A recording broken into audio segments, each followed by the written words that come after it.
가장 중요한 것은 최초에 만나는 아마도 의사 선생님일 것 같고요. 그래서 의사 선생님의 정확한 진단과 치료, 그리고 이제 운동 전문가로 넘어왔을 때는 운동 전문가가 만들어낸 구조화된 운동 프로그램과 그 운동 프로그램을 정확하게 지도할 수 있는 운동 전문가가 필요할 것 같습니다. 이 두 가지가 만났을 때 아마도 운동이 약처럼 가장 잘 사용될 것 같습니다.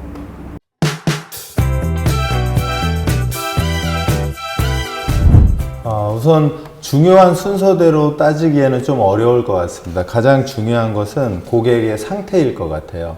어떤 분이 만약에 예를 들어서 심혈관계 질환이 있는 분들은 유산소 운동이 가장 중요할 것 같고요.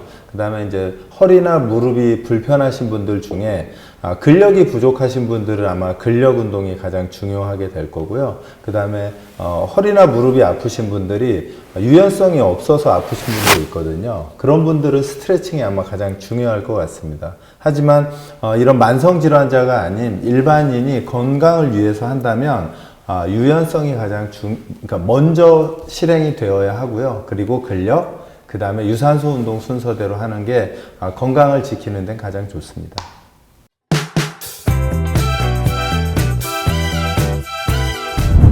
초보자들이 운동을 시작할 때 좀 문제가 되거나 어려운 점은 운동을 너무 과하게 계획하거나 하기 때문에 생기거든요. 그래서 만약에 초보자가 운동을 한다면 아주 가볍게 운동을 하는 듯 안 하는 듯 그렇게 하시는 게 좋고요. 그 다음에는 약간 좋아하는 운동으로 운동과 친해지는 게 좀 필요할 것 같고요. 그 다음에 마지막에는 운동 전문가에게 운동 그 프로그램을 제공받는 게 필요할 것 같습니다. 이 세 단계를 거치면 초보자가 안전하게 건강하게 몸을 만드는데 도움이 될 거라고 생각합니다.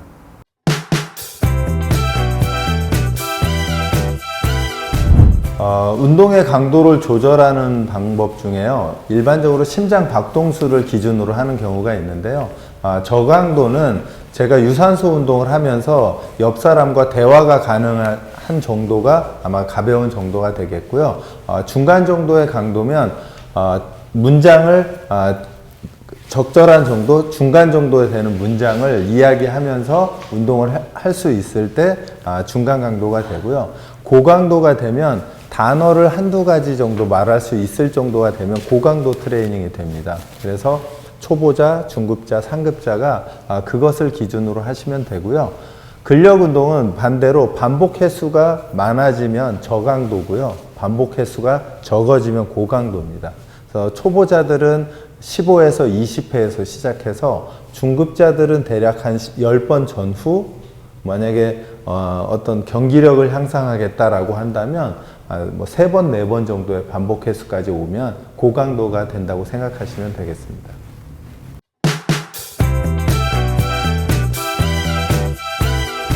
우선 기본적으로는 오랫동안 긴 시간을 한다라고 생각하시면 되고요. 하지만 이제 한 가지 운동이 반복적으로 이루어졌을 때는 도움이 된다라고 생각하시면 됩니다. 예를 들면 구분등을 가지고 계신 분들이 책상이나 사무실에서 가슴을 펴는 동작 하나만으로도 그 구분등을 예방할 수 있기 때문에 이런 거 하나가 꿀팁으로 몸을 좋게 만드는 하나의 그 운동이라고 생각하시면 될 것 같습니다.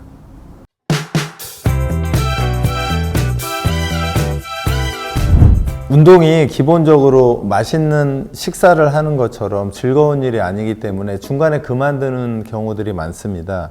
그래서 이걸 그만두지 않고 규칙적으로 하기 위해서는 저는 이제 달력에 운동한 것을 표기하라고 하거든요. 예를 들면 오늘이 4월 1일인데 내가 계획한 운동을 했으면 동그라미, 반밖에 못했으면 세모, 못했으면 X.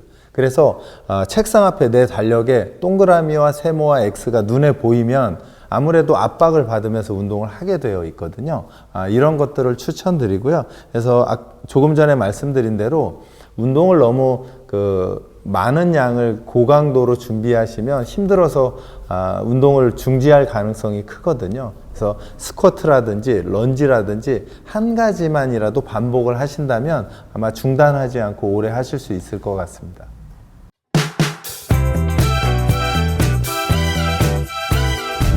기본적으로 체력이 약하다는 건 고강도의 운동을 하기 어렵다는 거거든요. 그러면 우리 몸 중에 작은 근육부터 운동을 시작하는 게 도움이 됩니다.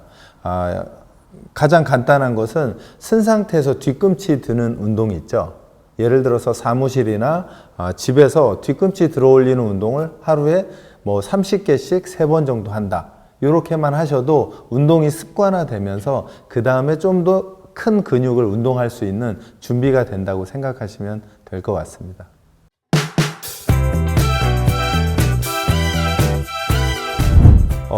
헬스장에서 하는 운동과 집에서 하는 운동의 효과는 저는 거의 없다고 봅니다. 운동을 하시는 분의 의지와 그 다음에 운동을 하는 분의 정확한 숙련도가 차이가 있을 거고요.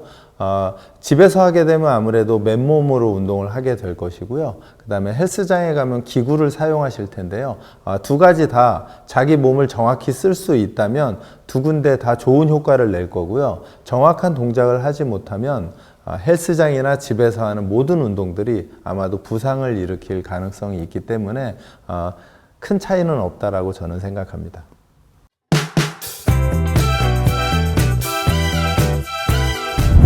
일반적으로 운동 후에 근육통이 생기는 것은 근육의 성장이 이루어진다는 이야기거든요. 하지만 근육통은 근육이 손상된 상태이기 때문에 약간의 휴식을 취한 후에 다시 운동을 하는 게 필요합니다. 그래서 만약에 근육통이 있다라면 우선 운동은 휴식을 하시고요. 가볍게 할 수 있는 운동은 걷거나 가벼운 스트레칭을 하는 정도로 회복을 도와준다고 생각하시면 좋을 것 같습니다.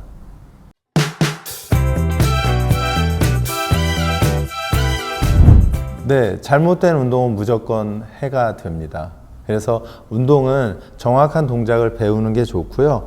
잘못된 동작은 부상의 위험을 키우고요. 또는 운동 후에 몸이 건강해지는 느낌보단 피로가 누적되는 느낌들이 아마 있을 거예요. 그래서 올바른 동작을 배워서 그 근육의 피로도를 떨어뜨려 주고 근육의 성장을 돕는 것이 필요합니다. 그래서 올바른 동작으로 운동을 하는 것이 어떻게 보면 그 운동이 약이다의 최종 어떤 목표라고 생각하시면 될 것 같아요. 작은 목표로 보시면요.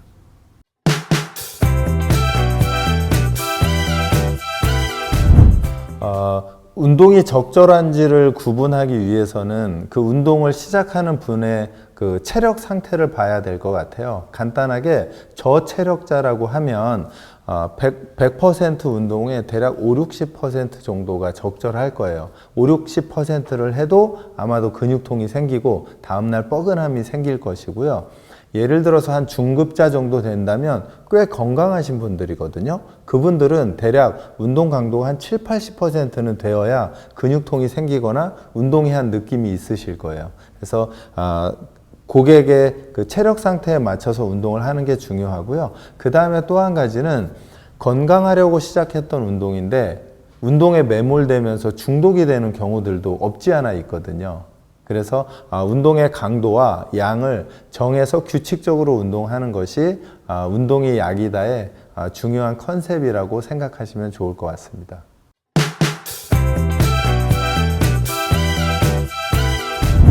아무래도 전문가랑 운동을 하게 되면 정확한 동작의 운동을 배우기 때문에 빠르게 운동을 정확하게 할 수 있게 되니까 부상의 위험을 좀 줄일 수 있거든요. 그리고 순서적으로 말씀을 드리면 처음에는 전문가에게 올바른 동작의 운동을 좀 배우시고 그 운동이 잘 된다면 그때는 혼자 운동을 하셔도 좋을 것 같아요. 하지만 운동을 처음 시작할 때 혼자 운동을 하는 것은 정확한 운동을 익히기 어렵기 때문에 운동 전문가의 운동 지도를 추천드립니다.